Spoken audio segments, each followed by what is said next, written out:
This is the last episode in the series of the ecology video by me, myself, Krishan Rajgar, final year MBBS student from BMMC and SJS. I'll be producing video lectures by the team of DMG in the following topics: ecology, full ecology, then genetics, core genetics as well as applied genetics, biotechnology, evolution, and then cytology. I can take few extra topics. I'll update about that from time to time. So in this last episode of the ecology lecture, organism and population. Organism, everybody knows. Every single species is an organism. Population is a group of the organism of the same species. You all know. So in this lecture, there are three important topics which we need to stress. What are they? First one is concept about conformer, regulator, and partial conformer. And one more thing, all the ecology chapters are important from AIPMT point of view. Okay, questions are commonly asked in AIPMT. Partial conformer. Second is two types of population growth.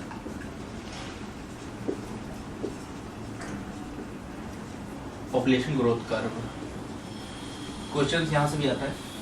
Third है population interaction, जो 5 types की interaction दी हुई है, ठीक है, वो important है, population interactions. Okay, तो इस पे ही हम स्ट्रेस करेंगे ये लेक्चर्स में. तो सबसे पहले हम स्टार्ट करेंगे concept conformer, regulation and partial conformer का. या उससे पहले हम कोई भी इकोलॉजी में प्रोसेस पढ़ते हैं, तो जैसे कोई भी प्रोसेस है, ये आपके फर्स्ट पेज में ही समझाया है. तो कोई भी प्रोसेस है उसमें हम अगर वाई जाने और हाउ जाने, इकोलॉजी के प्रोसेस में या कोई भी प्रोसेस, स्पेशली इकोलॉजी में हमें 2 इंपॉर्टेंट चीज़ें देखना होता है, वाई एंड हाउ. तो वाई हमारा क्या करता है कि उस प्रोसेस का सिग्निफिकेंस है. जैसे कुकू की सिंगिंग का वो मतलब है कंसेप्ट है, मतलब एनसीईआरटी में एग्जांपल देके समझाया है कि कुकू सिंग करती है, क्यों करती है, वो मेट कॉल होता है अपने मेट को बुलाने के लिए. और हाउ, तो फिर उसका वॉइस बॉक्स का मैकेनिज्म, मतलब हाउ मैकेनिज्म उस प्रोसेस का, ये इंपॉर्टेंट है. ये शुरू में दिया हुआ है, that's why I have explained. बाकी एग्जाम में ज़्यादा चांस नहीं है कि इससे कोई क्वेश्चन पूछेगा. इसके बाद हम देखें तो जो हमारा ये है तीनों रेगुलेटर, कन्फर्मर, पार्शियल कन्फर्मर का कंसेप्ट. तो यहाँ पे देखिए, ये अगर हम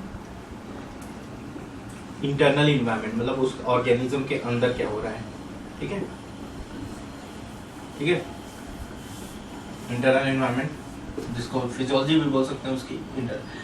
और इसके बाद एक्सटर्नल इन्वायरमेंट, ठीक है. तो ग्राफ में जब हम प्लॉट करेंगे तो हमें 3 टाइप का कर्व मिलेगा. ये कर्व आईपीएमटी में पूछा जा चुका है, फिर पूछा जा सकता है. एक कर्व होगा जैसे जैसे एक्सटर्नल इन्वायरमेंट बढ़ेगा, इंटरनल इन्वायरमेंट पर कोई असर नहीं, कोई फर्क नहीं पड़ रहा है, ठीक है. एक्सटर्नल इन्वायरमेंट बढ़ता जा रहा है, चेंज होता जा रहा है, टेम्परेचर बढ़ता जा रहा है. ये एक्सटर्नल इन्वायरमेंट कुछ भी हो सकता है, टेम्परेचर, सैलिनिटी, कुछ भी ना, मतलब जो भी पैरामीटर हैं एक्सटर्नल इन्वायरमेंट के. और सिमिलरली इंटरनल में भी यही, इंटरनल का टेम्परेचर, इंटरनल की सैलिनिटी, उस ऑर्गेनिज्म का टेम्परेचर. तो ये एकदम कांस्टेंट है, कोई फर्क नहीं, बाहर कुछ भी हो रहा है हमें तो कोई मतलब नहीं. अब एनसीईआरटी में इसको एसी की एग्जांपल से समझाया, जैसे कि हम नॉर्मली अच्छे फंक्शन कब करेंगे, जब हमारी रूम का टेम्परेचर चाहे गर्मी हो चाहे ठंडी हो, एक नॉर्मल एवरेज टेम्परेचर हो जो हमारी बॉडी का होता है, ठीक है. तो अगर टेम्परेचर बाहर का बढ़ा है तो हमें एसी लगाना पड़ेगा, अगर बाहर का टेम्परेचर ठंडा है तो हमें वार्मर लगाना पड़ेगा. ये बोला है. तो ये बोला है कि जैसे कि सपोज करिए कि वार्मर हर अफोर्ड नहीं कर सकते. मान लीजिए वार्मर 5000 रुपये का है, सभी अफोर्ड नहीं कर पाएंगे. तो तब एग्जांपल दिया है कि कुछ रेगुलेटर होते हैं जो अफोर्ड कर लेते हैं, कुछ होते हैं कि कन्फर्मर होते हैं, हम अफोर्ड ही नहीं कर सकते. भाई साहब, हम तो नहीं अफोर्ड करेंगे, कर ही नहीं पाएंगे, हम 5000 कैसे दे देंगे वार्मर का. ऐसा जैसे उसमें एसी का लिया है, मैं वार्मर का बता रहा हूँ. और फिर उसके बाद की कुछ पार्शियल कन्फर्मर, थोड़ी शुरू में नहीं, नवंबर दिसंबर की ठंडी में पता नहीं चला, जब जनवरी आएगी खतरनाक ठंडी पड़ेगी तो फिर वो कहीं से लोन लेके वार्मर खरीद लेंगे. तो ये एक है, मतलब that they are partial confirmer. तो यहाँ पे हम बनाएंगे. फिर इसके बाद ये तो हमारा आपने बता दिया, ये रेगुलेटर है, ठीक है, ये हमारा रेगुलेटर है. इसके बाद एक होगा कि कोई फर्क ही नहीं पड़ना, एक्सटर्नल कंडीशन बढ़ेगा तो इंटरनल भी इसका बदलते जाए. ये क्या है, कन्फर्मर है, ठीक है. एआईपीएमटी में क्वेश्चन जरूर पूछेगा, जैसे पूछ देगा कि ये अब कैसे क्वेश्चन पूछेगा ये बताते हैं. तो ये क्या है, पार्शियल कन्फर्मर. अब कुछ बच्चे पूछते हैं मेरे से, जब मैं लेक्चर्स में पढ़ाता हूँ तो बोलते हैं कि इसको पार्शियल रेगुलेटर बोल पाएंगे? बिल्कुल बोल पाएंगे, पार्शियल रेगुलेटर बोलिए चाहे पार्शियल कन्फर्मर बोलिए। जो 50% जीनियस है वो 50% गधा भी तो है, तो हम कुछ भी बोले उसे 50% गधा बोले या 50% जीनियस, ठीक है। ये पेसिमिज्म दिख रहा है एनसीईआरटी में कि इसने इसको नीचे वाला बोला है पार्शियल कन्फर्मर, हम पार्शियल रेगुलेटर बोलते हैं। 50% हम जीनियस है ये बोलना चाहिए ना, इन कंपैरिजन तो हम 50% गधे हैं। तो ये हो गया मैकेनिज्म। अब इसके बाद देखिए क्वेश्चन एग्जाम में क्वेश्चन कैसे आता है। एग्जाम में क्वेश्चन इनके एग्जांपल्स पे आता है कि अब रेगुलेटर कौन होता है। रेगुलेटर केवल 1% ऑफ द एनिमल्स होते हैं, क्योंकि सिंपल सी बात है, एज पर द सोसाइटी में हमारे पैसे सभी के पास नहीं होते। एक रिसेंट सर्वे हुआ था उसमें ये पता चलता वर्ल्ड के 62 बिलियनियर्स के पास जितना पैसा है उतना पैसा वर्ल्ड के बाकी पूरी पॉपुलेशन के पास है। तो वही यहाँ भी है, यहाँ पे भी 1% of the animal he effort कर पाएंगे, बाकी 99% बेचारे गधे जैसा रोते रहते हैं। तो रेगुलेटर कौन होता है? 1% ऑफ द एनिमल, और कन्फर्मर कौन होता है? 99% ऑफ द एनिमल, ठीक है। 99% of the animal plus plus plus almost all plants, ठीक है। ऑलमोस्ट ऑल बोला है, ऑलमोस्ट ऑल मतलब कुछ होंगे प्लांट्स, जिसका एग्जांपल एनसीईआरटी में दिया है, आपको याद नहीं दिया है और एनसीईआरटी आपको याद रखने की जरूरत भी नहीं है, तो मत याद करिए। लेकिन ये टर्म याद रखिए, इसको मैं रेड से हाईलाइट कर देता हूँ, ऑलमोस्ट ऑल प्लांट्स, ठीक है। हो गया ये काम खत्म। तो ये कॉन्सेप्ट है बाकी, और जो आपके इसमें ज़्यादा कुछ दिया भी नहीं है, ये इसके बारे में जो एग्जाम्पल्स है वो तो आप याद रख लो। अब कैसे रेगुलेट करते हैं, तो रेगुलेटर रेगुलेट करते हैं तो उसका मैकेनिज्म क्या है, इस पर भी क्वेश्चन आ चुका है, तो हम करेंगे अभी डिस्कस। रेगुलेटर रेगुलेट करते हैं तो कैसे करते हैं, ठीक है। तो 2-3 चीज होता है, बिहेवियरल रेगुलेशन भी होता है। बिहेवियरल रेगुलेशन मतलब कि जैसे कि एक बच्चा है, ठीक है, उसके रूम में एसी नहीं है, लेकिन उसकी लाइब्रेरी में एसी है, उसके रीडिंग रूम में एसी है, तो वो क्या करेगा? गर्मी के दिन में जब गर्मी होगी, बहुत ज़्यादा गर्मी होगी, तो वो ज़्यादा टाइम अपनी लाइब्रेरी में स्पेंड करेगा, अगर वो फ्री रहता है, मतलब कि उसकी क्लास खत्म हो गई है और फिर क्लास में भी एसी है इमेजिन के लिए, तो वो हमेशा लाइब्रेरी में मैक्सिमम रहेगा। और ठंडी में क्या करेगा? अपने रूम में रहने की, ठीक है। फिर उसके रूम में वो वार्मर एफर्ट कर सकता है, वार्मर नहीं एफर्ट कर सकता तो वो मतलब उसके रूम में उतनी ठंड नहीं होती, जितनी गर्मी उसमें बहुत परेशान होती है, तो वो ऐसा करेगा। तो this is behavioural adaptation. Animal भी हमारा यही करता है, गर्मी में वो क्या करेगा? अंदर घुस जाएगा, ठीक है, या दिन के टाइम वो अंदर घुस जाएगा और रात के टाइम बाहर आ जाएगा जब थोड़ा टेम्परेचर ठंडा होगा। तो बिहेवियरल रेगुलेशन होता है। ऐसे फिजियोलॉजिकल भी होता है कि जैसे फिजियोलॉजिकल हम करते हैं कि क्या होता है कि जब गर्मी होती है तो हम बहुत मतलब स्वेटिंग करने लगते हैं, तो उससे हमारी बॉडी की हीट लॉस होती है, और जब ठंडी होता है तो हम शिवरिंग करते हैं ऐसे, तो उससे क्या है? ये एक तरह का एक्सरसाइज है जिससे कि मसल मूवमेंट हो रहा है, जिससे कि एनर्जी जनरेट होता है। तो बेसिकली मैकेनिज्म यही है, एनसीईआरटी में यही दिया हुआ है और मैकेनिज्म भी यही होता है केवल। इसके अलावा आपको जो अगर कंडीशंस वैसे ही रही, जैसे कन्फर्मर्स होते हैं, कंडीशंस ऐसे रही, हॉस्टाइल कंडीशन रही, टेम्परेचर बहुत ज़्यादा रहा, तो क्या करेंगे हम? 2 टेम्परेचर, या तो सस्पेंड हो जाएंगे। सस्पेंड मतलब हम छुप जाएंगे कहीं। तो छुपने के अलग अलग तरीके, एस्टिवेशन होता है गर्मी में जो कि स्नेल्स करता है, ठीक है, और फिर जो पोलर बियर्स होते हैं विंटर में हाइबरनेशन करते हैं, ठीक है, और एक डायपॉज होता है, वो मतलब कि जू प्लैंकटन करते हैं, सस्पेंशन का पीरियड होता है। ये एग्जांपल आप इनसे देख लीजिए। या तो माइग्रेट हम कर जाएंगे, जैसे सपोज करिए मैं दिल्ली में रहता हूँ, बहुत गर्मी हो गई तो मैं शिमला चले जाऊँगा वैकेशन मनाने 2 महीने, ठीक है, अगर मैं 2 महीने का वैकेशन एफोर्ड कर सकता हूँ, वैसे बहुत कम ही लोग कर सकते हैं इतने। तो माइग्रेशन में यही होता है, जैसे कि हमारी साइबेरियन क्रेन होती है, वो कोलोराडो बर्ड सेंचुरी में आती है। आप कभी जाइए और दिसंबर जनवरी के टाइम आएंगे तो आपको दिसंबर जनवरी के टाइम कोलोराडो भरतपुर में है, अगर वहाँ जाएंगे तो आपको साइबेरियन क्रेन दिख जाती है। आई हैड विजिटेड इन 2014, तो उस समय मेरे को साइबेरियन क्रेन दिखी थी वहाँ, उस समय आती है दिसंबर जनवरी के टाइम, वो जनरली आती है ठंडी से बचने के लिए, वहाँ साइबेरिया की ठंडी से, ठीक है।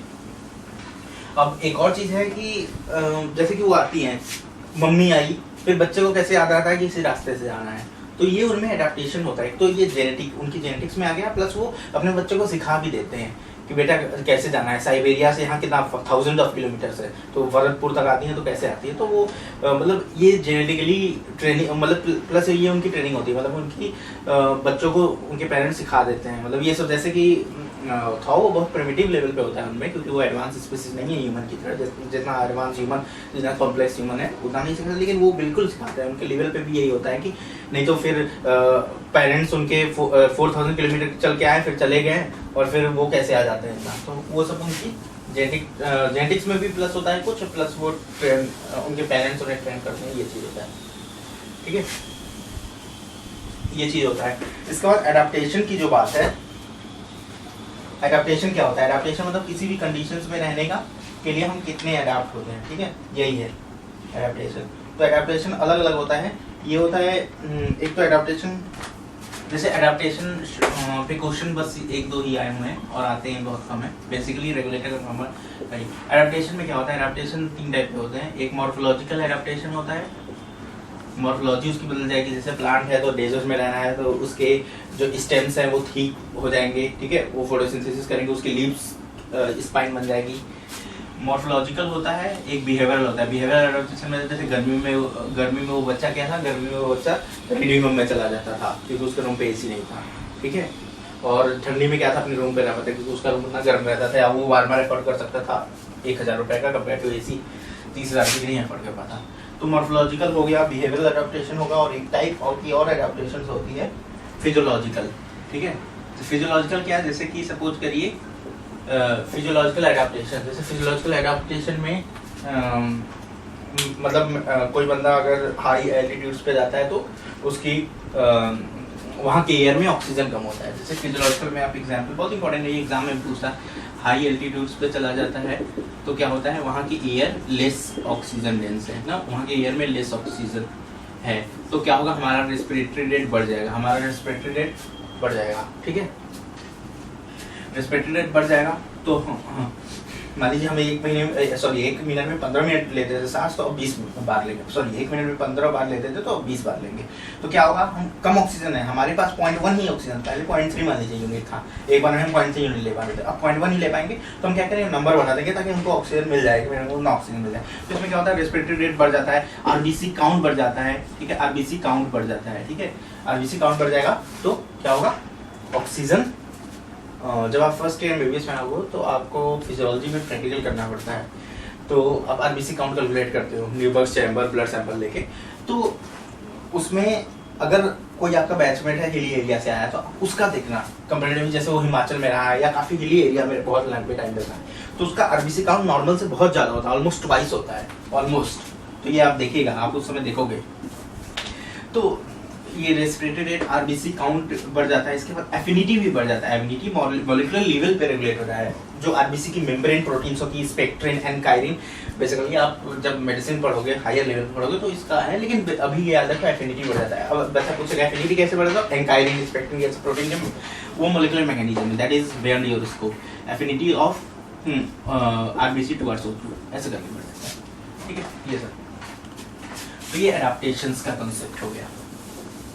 इसके बाद हम देखेंगे तो बाकी इसमें कुछ और नहीं है, ठीक है, और पॉपुलेशंस के बारे में हम देखेंगे। अब पॉपुलेशन कर्व देखेंगे तो उससे पहले शॉर्ट में पॉपुलेशन पढ़ लेते हैं ना, टाइप्स ऑफ पॉपुलेशन ग्रोथ, या टाइप्स ऑफ पॉपुलेशन ग्रोथ हमें पढ़ना है, तो हमें उससे पहले पॉपुलेशन के बारे में पढ़ना पड़ेगा। पॉपुलेशन क्या है, तो मैंने पहले ही इंट्रोडक्शन में ही बताया था कि population is the group of organism of the same species. Population एक स्पीसीज की होती है, जैसे हम यहाँ ह्यूमन से कंसर्न है बेसिकली, तो पॉपुलेशन होता है तो आपको पता होगा ढेर सारे पैरामीटर्स होते हैं, जैसे कि एनसीईआरटी में एक एग्जांपल दिया है कि पॉपुलेशन में बर्थ रेट होता है, डेथ रेट होता है, बर्थ रेट होता है और डेथ रेट होता है। आप छोटे क्लास में ज्योग्राफी में ये पढ़े होंगे क्या होते हैं बर्थ रेट, डेथ रेट, और पीपुल कोई होगा पर्टिकुलर या पर्सन है तो उसका बर्थ होता है या डेथ होता है, ठीक है। पीपुल का या तो मेल होगा या फीमेल होगा या इंटरसेक्स होगा, लेकिन जो पॉपुलेशन होता है उसके पास सेक्स रेशियो होता है, ठीक है, पैरामीटर है। तो बेसिकली बर्थ रेट क्या होता है, birth by total number of individual, death क्या है, death by total number of individual, ठीक है, पर 100 पे हम कैलकुलेट करेंगे, birth by total number of individual into 100, ठीक है। तो बर्थ रेट अब ये हो गया। अब हमारी एनसीईआरटी में 3 टाइप के कर्व दिया हुआ है, जो पुरानी एनसीईआरटी में भी हमारे दिया था, और पुरानी एनसीईआरटी में जब दिया था तो एम्स में बहुत पूछा जाता था, उस कर्व पे एआर पूछता था, तो उसको हम कवर करेंगे क्योंकि यहाँ आजकल भी कुछ एग्जाम्स में पूछे जा रहे हैं, तो बेसिकली हम कवर उसको करते हैं। तो जो 3 टाइप्स की पॉपुलेशन पिरामिड, मतलब population pyramid, 3 types of population pyramid, वो इम्पोर्टेंट है। अब क्या उससे पूछता है कि ये कौन सी पॉपुलेशन पिरामिड है, ठीक है, और या फिर इंडिया का पॉपुलेशन पिरामिड कौन है, ऐसे क्वेश्चन पूछ देता है। ठीक है, तो 3 टाइप की होती हैं। एक तो होती है एक्सपेंडिंग पॉपुलेशन पिरामिड, एक्सपेंडिंग, एक होती है स्टेबल और एक होती है डिक्लाइनिंग। ठीक है, एक्सपेंडिंग मतलब कि एक चीज देखिए, पॉपुलेशन पिरामिड में 3 एज ग्रुप हम लिखते हैं, जैसे आपने इकोलॉजिकल पिरामिड भी बोला होगा, वैसे पॉपुलेशन पिरामिड है। ठीक है, ये हो गया। इसके बाद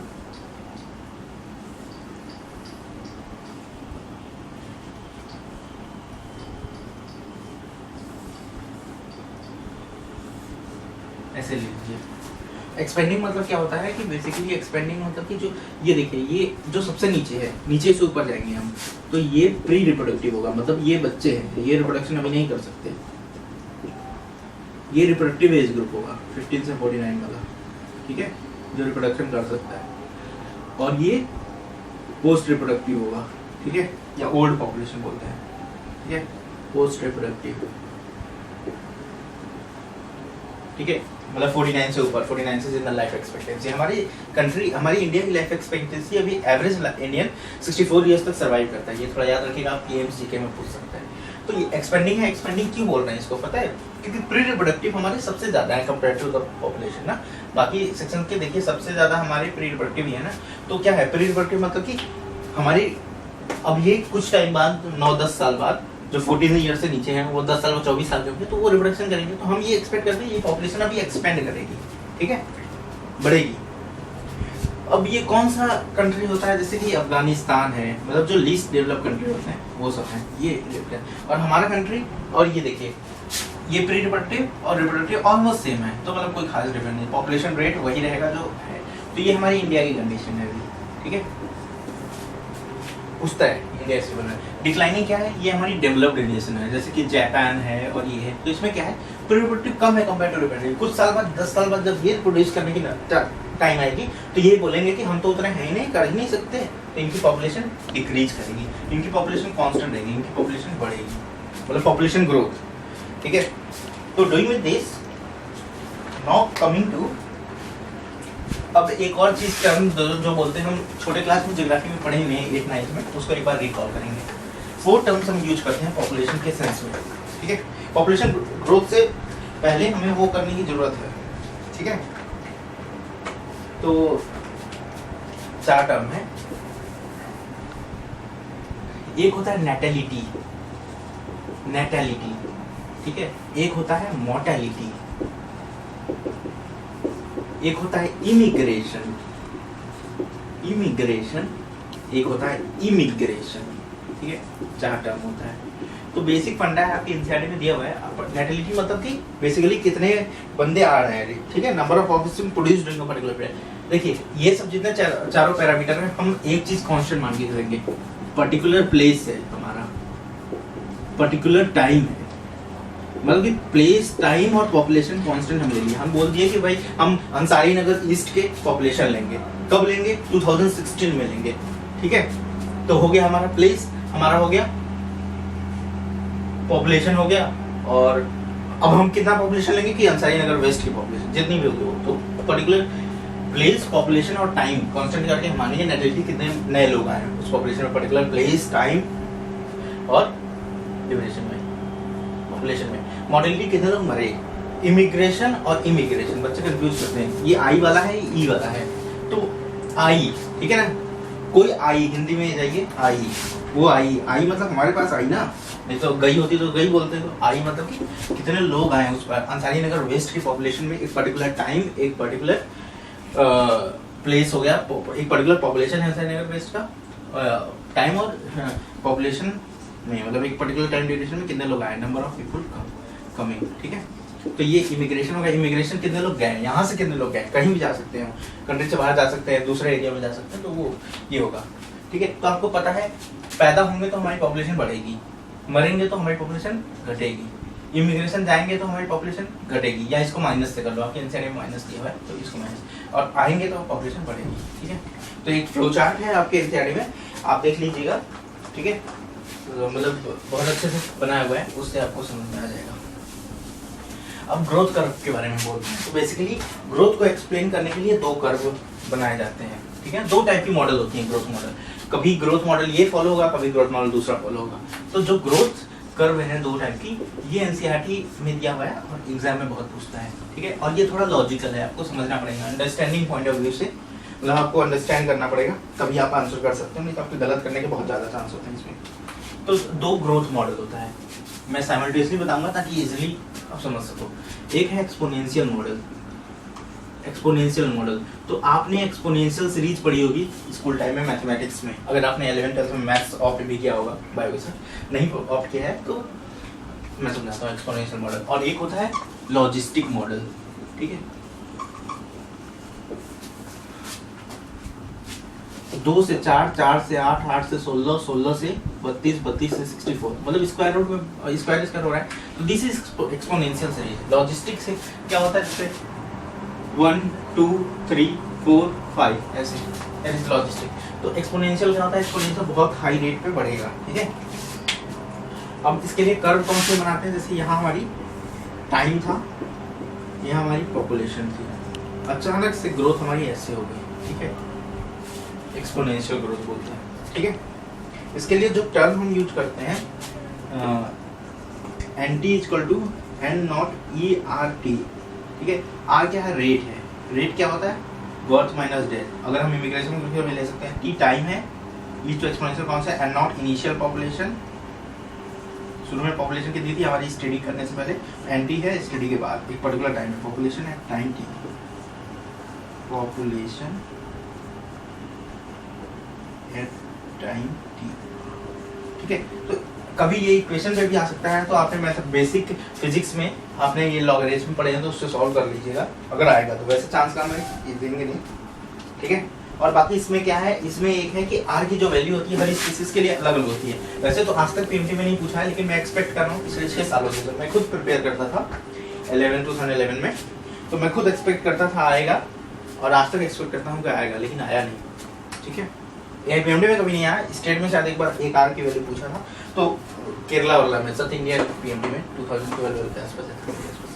तो R की जो वैल्यू होती है ना, R क्या है, कौन सा R है, अब बच्चे पूछेंगे कौन सा R है, तो ये R है, ये हमारा R है, इसके बारे में बात कर रहे हैं, जो रेट ऑफ ग्रोथ था। तो ये R वैल्यू अरेंज करने को आ सकता है, ठीक है। तो कैसे अरेंज करेंगे, डिसेंडिंग ऑर्डर में। तो फ्लोर बीटल का सबसे ज्यादा होता है, उसके बाद ह्यूमन का होता है, फिर नॉर्वे रैट। जो एनसीईआरटी की एग्जांपल है उसकी बात कर रहा हूँ, ह्यूमन रैट, और उसके बाद human then rat, Norway rat, ये नॉर्वे रैट है। अब वैल्यू भी अगर याद रखने को बोल दिया जाए तो 0.015 इसका है, इसके बाद 0.12 इसका है,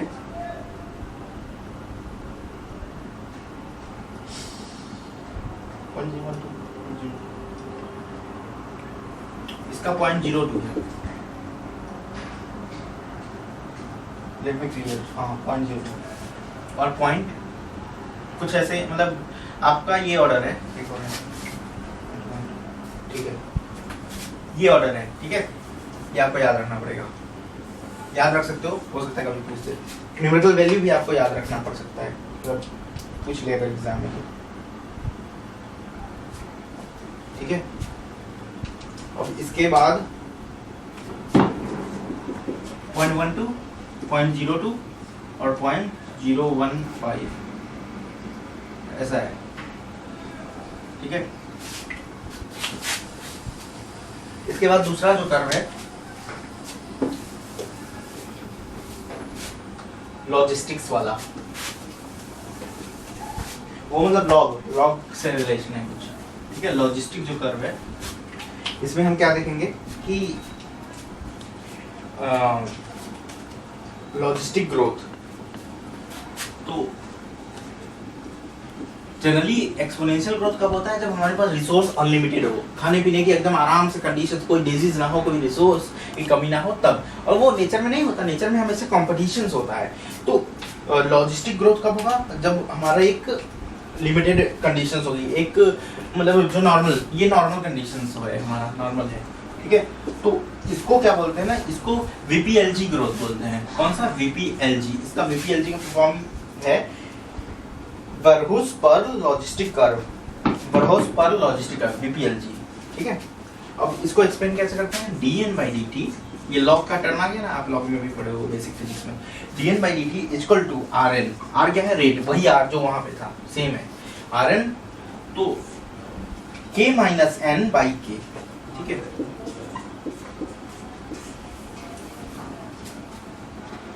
rate of population growth equal to Rn into K minus N by K, R rate है, अब देखिए क्या क्या है यहाँ, R रेट है, N इनिशियल पॉपुलेशन है, K क्या है, कैरिंग कैपेसिटी है, कैरिंग कैपेसिटी, N क्या है, अभी पॉपुलेशन है, करंट पॉपुलेशन, ठीक है, करंट पॉपुलेशन। तो ये क्या है, ये तो समझ में आ रहा है, ये रेट है, ये इनिशियल पॉपुलेशन, ये पॉपुलेशन है, मतलब ये इनिशियल पॉपुलेशन है, एक्चुअली हम यहाँ रेट कैलकुलेट कर रहे हैं ना, तो ये पॉपुलेशन, ठीक है, ये पॉपुलेशन डेंसिटी है। जब हम स्टडी कर रहे हैं, सपोज 2016 में कर रहे हैं तो 2016 की पॉपुलेशन है, K minus N by K carrying capacity है, और कैरिंग कैपेसिटी क्या होती है, और N हमारी जो अभी की पॉपुलेशन जो यहाँ पे हम यूज किए हैं। तो कैरिंग कैपेसिटी क्या होता है, कैरिंग कैपेसिटी क्या होता है, ये वो population, carrying capacity is that population for a particular ecosystem at a particular time that is supported by the ecology. मतलब अगर हम ऐसे देखें तो अभी हमारा रिसोर्स जो भी है उसके हिसाब से हम कितने पॉपुलेशन को सपोर्ट कर रहे हैं। हमारे पास 100 लोग का खाना पीना है, 100 लोग का जगह है, तो हम 100 लोग, हमारी कैरिंग कैपेसिटी 100 होगी, ठीक है। जैसे बोलते हैं ना कि ये हमारी 100 seats available in this lecture, ठीक है, 100 हम 100 बच्चों को केवल एडमिट करेंगे, दैट इज हमारी लेक्चर की कैरिंग कैपेसिटी है। वैसे ही कॉलेजिंग की भी कैरिंग कैपेसिटी होती है। तो आप ये कॉमन सेंस लगाइए, अब इसके बारे में रीड करिए, कैरिंग कैपेसिटी माइनस पॉपुलेशन, ठीक है, बाई कैरिंग कैपेसिटी, ठीक है।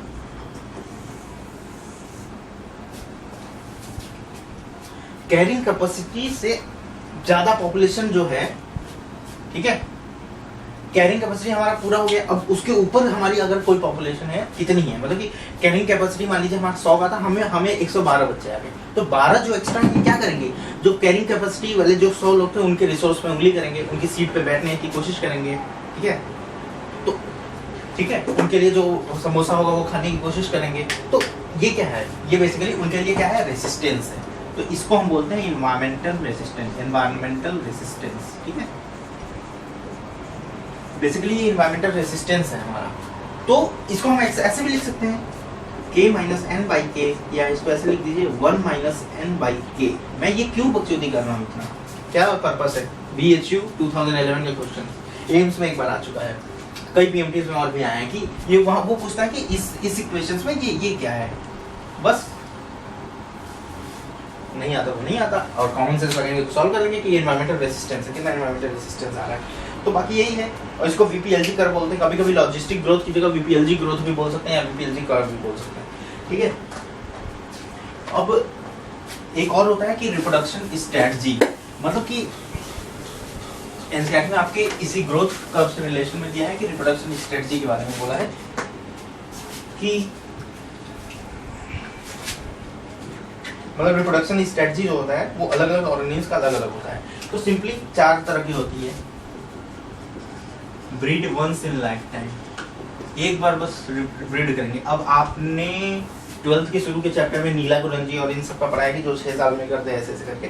तो breed once in life time, ये हमारी सलमान फीस है। कौन सी चीज, सलमान फीस, ये लोगों को ठोकता रहता है गाड़ी चला के, ये सलमान फिश है हमारी, पैसिफिक सलमान फिश, ठीक है, पैसिफिक सलमान फिश है, breed once in life time, ठीक है। क्योंकि फिर तो ऐसे याद रख सकते हैं कि वंस इन लाइफ टाइम क्यों ब्रीड किया, क्योंकि फिर इसे जेल हो गई थी। यहाँ पे जुडिशरी अच्छी थी, पैसों पे नहीं थी, हमारी इंडियन जुडिशरी जैसी नहीं थी।